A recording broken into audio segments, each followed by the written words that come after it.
Welcome to First. I'm Mark Eichman along with Michelle Polston and Shirley Min. Delaware is concerned over the number of pedestrians being run over by cars. I'll look at why Delaware roads are so deadly for walkers. A new plan being rolled out in the Seaford School District could benefit foreign-born students going to Delaware schools. We have a Delaware education report on that program. And the program known as Drumline not only helps kids who love music, but teaches other life lessons as well. First, your public media news magazine starts now.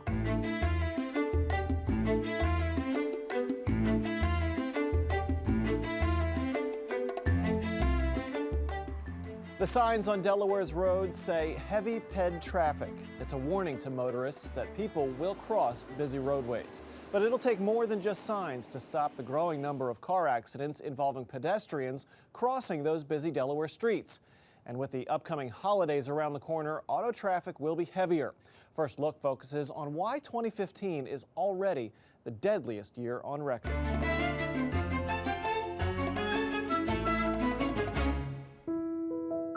It's happened again. Again and again. More than 30 pedestrians have been killed along Delaware's roads in 2015. That's higher than last year's total of 27. We seem to have gotten into a place where we just regard these fatalities as a cost of doing business. But it's, imagine, that 30 people were dying from terrorist attacks. I mean, the entire government from top to bottom would be focused on nothing else. In 2014, the Office of Highway Safety demonstrated the dangers pedestrians face with some startling videos as part of the Walk Smart campaign. The year before, in 2013, the pedestrian safety campaign played off the popular Walking Dead TV show. And once again this year, state leaders are out with more of the same warnings. They recently gathered outside Christiana Hospital to announce more stepped-up enforcement and an ad campaign urging pedestrians and drivers to be more careful. This year's holiday theme, it's the most dangerous time of the year. We had some challenges in 2014 as well as 2015, so we've had ongoing enforcement. We want to continue to step up that enforcement and continue to send the message that make Delaware roadways safe. One of the things that the Colonel mentioned that I'd like to add on to is about being vigilant, and that's for pedestrians as well as for our drivers. But is there something inherent about Delaware's roads that can be blamed for the high number of pedestrian deaths? James Wilson is the executive director of Bike Delaware, advocating for better conditions not just for cyclists, but for pedestrians too. Even though it's not reflected in our name, we think it's part of our job to advocate for pedestrians, and there is a huge amount of crossover. We met at this intersection on Kirkwood Highway where a pedestrian was killed in a crosswalk just days before. Delaware does not have a uniquely moronic class of pedestrians that explains why we're the deadliest state in America. They're just in a fundamentally dangerous situation. They don't have a car, and they're making very small mistakes, and they're paying a price that's vastly out of proportion to the mistake they're making. Part of that dangerous situation is created by the way Kirkwood Highway and Route 13 and 40 have developed over the years. Lots of commercial destinations popping up along the high-speed roads, but very few safe ways for walkers to access them. We've applied a lot of the same engineering rules that we apply to I-95 and Route 1, which of course, no pedestrians are being killed on those roads because there's no destinations on each side. But these are not like I-95. We've got bus stops, we've got destinations, and people do get out here. And so those engineering rules that work pretty well on I-95 and Route 1 here, they're just a pedestrian death trap. For their part, DelDOT has added $600,000 worth of new lighting in the 1340 corridor to provide better nighttime visibility. The roadway was designed to move traffic, move vehicular traffic, and it was really never designed to accommodate the amount of pedestrians that utilize that roadway today.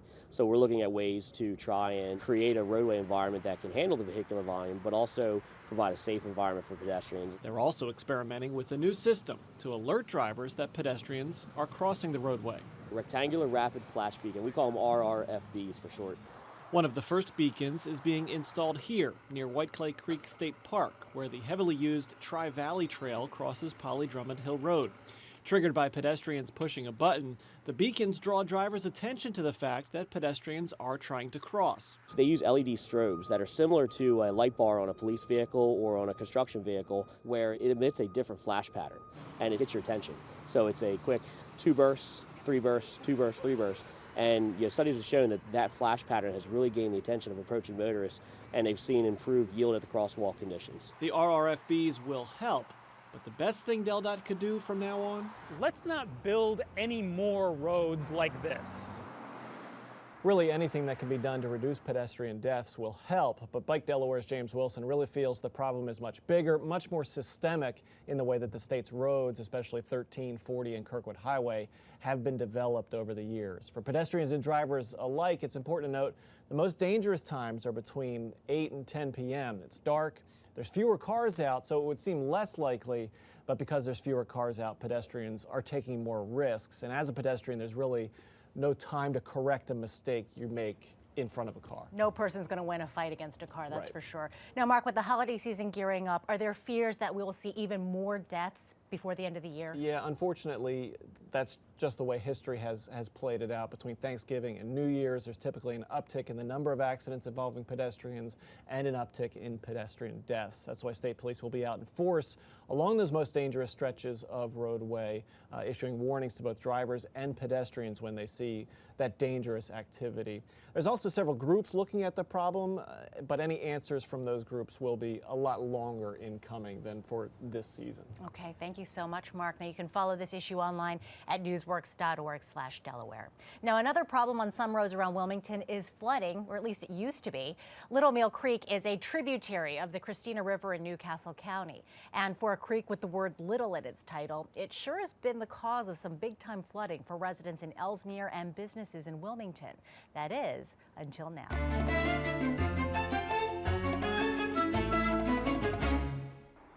Decades in the making, a $7 million project designed to reduce flooding along Little Mill Creek is finally complete.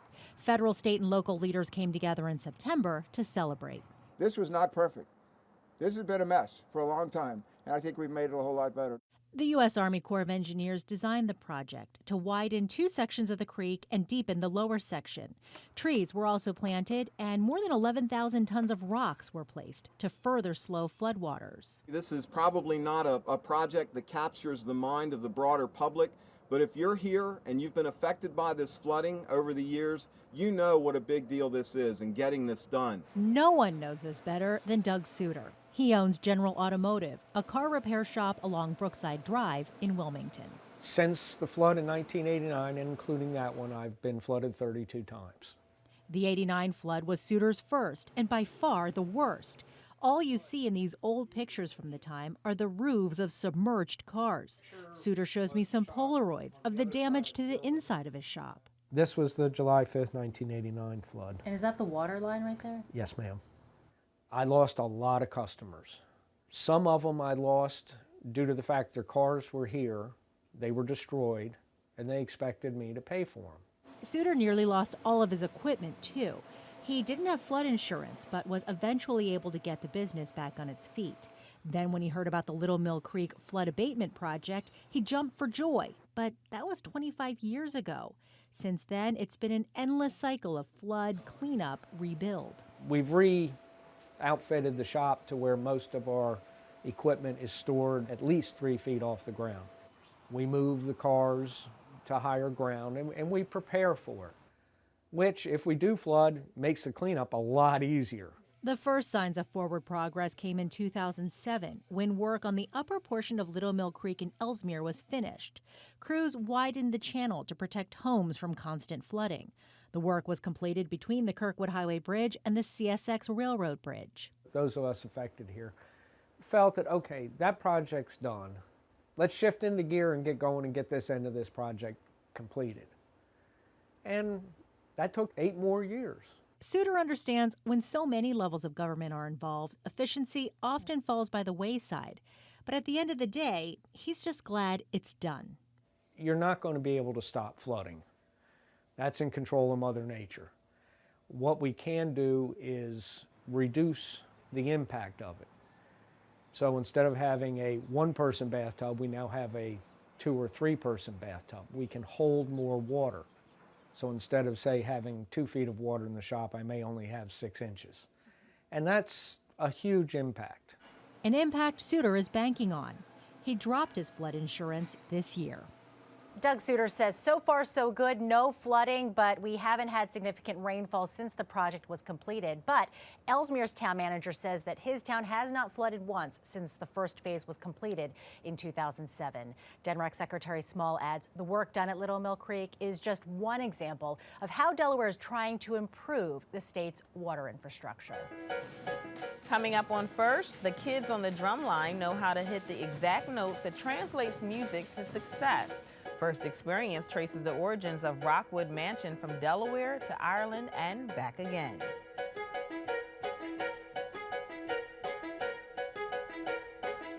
It's State of Play time, and we have lots to talk about, so let's bring in Stephanie Hansen, former Newcastle County president and with the law firm of Young, Conaway, Stargett, and Taylor. And Michael Stafford is back. He wears many hats. He's an attorney, columnist, and contributor to MSNBC.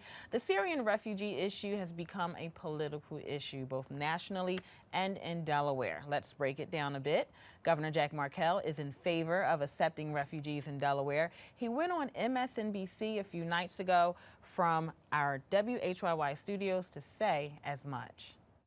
All governors, the thing that we care the most about is keeping our people safe. I mean, that is a given. And so the refugees who come here from overseas go through the most secure, the most stringent review process that anybody who comes to this country goes through. And they have to go through it before they're allowed to cross the Atlantic. I do, by the way, find it interesting that we're talking about Syrian refugees when in the case of Paris, my understanding is that virtually all of the perpetrators were either French or Belgian citizens.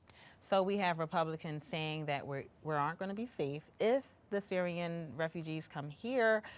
State Senator Gerald Hocker said he pins a letter in protest of the refugees. What's going on here? Well, I mean, as somebody, I started writing about public policy in the context of immigration reform. It's always been an issue near and dear to my heart. I've been a very severe critic of Governor Markell when he deserves it. Certainly am not a political ally of his in any way. God bless Governor Markell for taking a stand on behalf of and in defense of some of the most vulnerable people we have in our world today. And to Gerald Hocker, to Colin Benini, to the Republican governors who are trying to make political playthings out of dispossessed people, desperate people, think long and hard about what you're doing. I mean, there is something particularly vile about fear-mongering. Do you think this is a bigger issue downstate opposed to here in Newcastle County? I think it is, and I think that's primarily because there are more Republican representatives in Kent and Sussex County than there are in Newcastle County. And so you're seeing this kind of fall very much along party lines. And yes, that's why you're hearing more of this come from downstate. What about this being a Delaware campaign issue? Could this be? Republican politicians have tried to use immigration in various guises as a wedge issue for years. You know, before we were demonizing, or they were demonizing Syrian refugees, they were demonizing Mexican immigrants. How effective has that been in Delaware over the long haul? I don't think very. Nationally, could it play a role? Yeah, it could. Unfortunately, it could. And what are they talking about exactly? I mean, not accepting, what does that mean? Does that mean that we're going to, they're not going to be allowed to get driver's licenses? Does it mean they're not going to get state services? Does it mean we're saying that we need to put up barricades at 95 and all the little rural roads that go into Maryland and Pennsylvania? What does it mean? Stephanie, your point is exact. I mean, immigration law is a federal issue. That's why it's pure grandstanding, because at a state policy level, there's very little that a state general assembly or a state governor can do about this stuff. It's federal policy. It's federal law. What about John Carney? Should he weigh in? Is this a selling point for him since he's on the campaign trail? If I was advising John, I would say everything I just said. It's a moral issue. Leaders have to lead. Mm-hmm. But from a purely pragmatic standpoint, well, what does John win by weighing in on this? I mean, he's going to be a governor with a limited, the governor has a number of issues on his or her plate. Immigration policy isn't one of them. I think it's more of an issue for our federal delegation, frankly. Well, Chris Coons has become a national voice on this subject through the Foreign Relations Committee, just like Joe Biden. What do you think about some of the things he's said? Well, I think he's correct. You know, I really like his position. I think that Chris is a very thoughtful person that comes from, he's very morally centered. And so I have a lot of faith and confidence in what he has to say. At the end of the day, the outpouring of xenophobia, and there's no other way to describe it. Like when Markel posted some of his statements about the Syrian refugees on his official Facebook page, anybody can log on and read the comment thread, and it's ugly. It is a lot of fear mixed with xenophobia, mixed with outright racism and ignorance, directed at Arabs, at Muslims, at Syrians in general. When we out of fear, when we sink into that kind of a position, the terrorists win.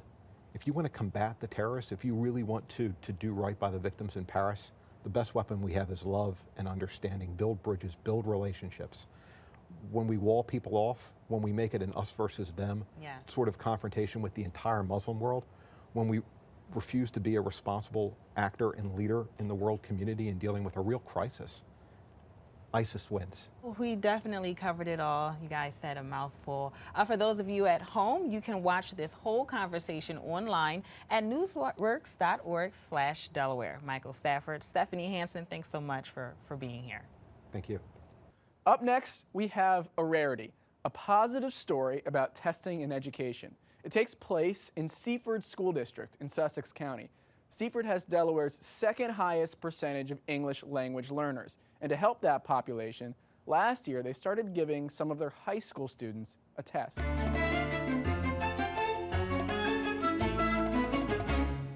Remember, Grandfather didn't want him to get the high school diploma. Grandfather wanted him to stay on the farm and work the farm. For many immigrant students, the American journey begins here, in a class for English language learners. Just watching and listening, you get a sense of the challenges these teenagers face. Decline. What is decline? Decreasing. Decreasing. Going down. While their peers take honors and AP classes, the students here are still mastering the basics in their new language. Monica St. John, a junior at Seaford High School in Sussex County, remembers her first days in the first state. You don't understand what people said. You don't understand like what they're talking about, and you want to communicate, but you don't know what to say. Like it's like, oh my gosh, what do I do? Like it was really hard. That was 3 years ago. Today, St. John has dreams of college and eventually a medical degree. The first step, though, is graduating high school. And for students like St. John, that can be a tricky proposition. Sometimes you can get a student who comes to the country at age 14 or 15 with no high school credits, and then everyone's scrambling on how to help that child to graduate. And we also have so many requirements. One of those requirements is that students must earn 2 credits in a foreign language. And so last year, officials at the Department of Education approached Seaford with an idea. Why not give immigrant students credit for the languages they already know? When it was presented, the first initial reaction was, well, why haven't we already been doing this? Under Delaware law, students can earn foreign language credit if they take a test in another language and demonstrate proficiency. This past spring, Seaford gave 26 immigrant students the option to take a test in their native tongue. All 26 passed, and all 26 fulfilled their foreign language requirement. It's one more thing that we can do to help them along their journey to graduate and move on to college and careers. There's also an intangible value to these tests, says District Administrator Kelly Hagman. They instill confidence in a student population that often needs it. So one of the students, after hanging up the phone with the speaking interview, said, wow, that was so much fun to be able to speak in Creole, and people thought it was something valuable.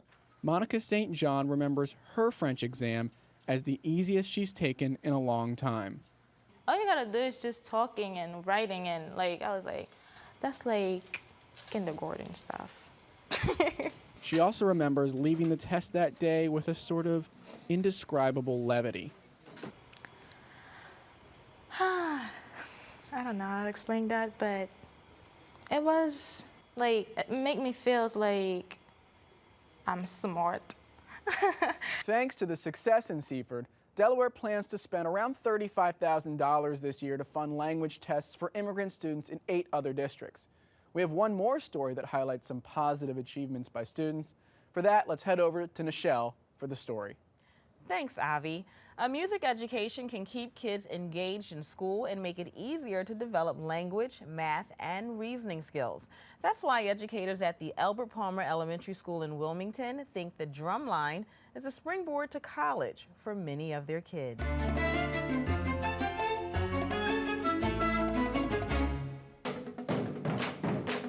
My job is not to, to find or teach the next virtuoso. Peter Anthony is the music teacher at Albert Palmer Elementary School. He's also the director of the school's drumline. What you've been doing. When I say switch, you switch. Anthony, who graduated with a degree in music from Temple University, didn't always see himself with a career in music. In my situation, like I said, music was a fallback, and I just wound up in education because I wanted to be in, I thought I wanted to be in sports medicine. And it turned out that wasn't my calling, so I had music to fall back on as well. Anthony wants to give his students that option too. If I can show that, with these kids you might go through life and say, hey, you know what, I really enjoy music, maybe I should look into music education, getting to college that way as well. Palmer's Drumline is one of the school's most popular extracurricular activities. This year is her first full year of Drumline. She likes it. She's very committed to it. She practices at home. Anthony says practice is not to make perfect, it's to create discipline. Passion before, precision. If they have the passion behind it, they'll have enough dedication to get the precision to become a true professional. All the practice helps too, because the selections the students perform are not child's play. The music that we're doing is not easy. It's not at elementary level, and they know that, and they pride themselves on that. Practice isn't the only requirement for drumline participants. And also it's a behavioral deterrent too, because they know that if they go to redirection, if they could get suspended, they're not going to be invited to rehearsals. Parents especially appreciate that, because students learn how to deflect their aggression and harness it into a creative outlet. It's fun playing the drums because I get to rock out and take out all my anger. Anthony says he's not trying to teach the next Grammy winner. What he's doing is trying to get the students to embrace structure and enjoy music. And his methods appear to be working. Morgan Bonds credits him with her love of music. He taught me all the basics that you need in middle school. And so ever since I sung with him in 5th grade, I just kept in contact with him. The teen was so appreciative that after leaving Palmer, she reached out to thank him. The reason I'm emailing you is because I wanted to say thanks. Without you, I would never thought of furthering my knowledge and career as a musician. This is what happens when our little peacocks graduate and they continue to move on. They love Albert Palmer. They come back. Whether these youngsters become professional musicians or not, one thing is for sure, their teachers and community are behind them, and they're expecting great things from them in the future. Once upon a time, I had a parent say to me, "Why are you putting this, going to college, in my child's head?" And this is why. This is why. Kids are resilient. You find something that they have an interest in, it would change their lives. The educators at Albert Palmer Elementary School say they are committed to excellence. They claim to be thinking outside the box for ways to engage both students and parents. Parents who sign up and attend the parent-teacher conferences on the 23rd and 24th of this month will get a free turkey. Looking at the price of turkey this season, that's a good deal.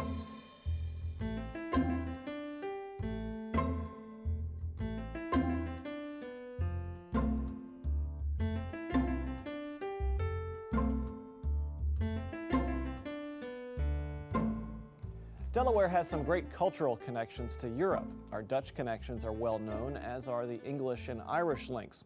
In the early 20th century, Elizabeth Bessie Bringhurst and her new husband moved from Rockwood Mansion in Wilmington to Kilwater Castle in Northern Ireland. After the First World War, she returned and brought some of that culture with her. That's where First Experience picks up the story.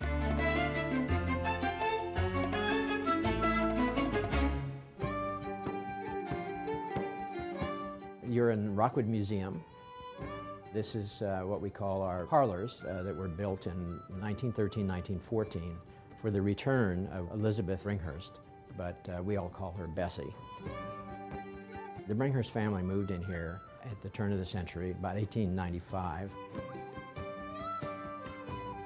Elizabeth met John Galt Smith. He was a linen importer, and they fell in love and got married.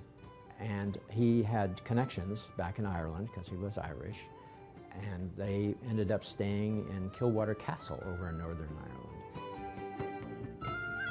When she came back here in 1922, after John Galt Smith had passed away, she brought a lot of the things from the castle here.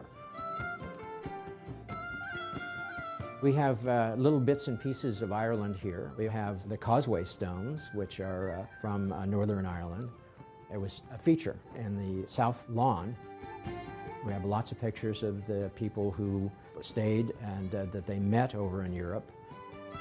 We do have some fantastic pictures from when Kilwater was at its prime, and we have also a number of things from Bessie. She hobnobbed with the royalty over there.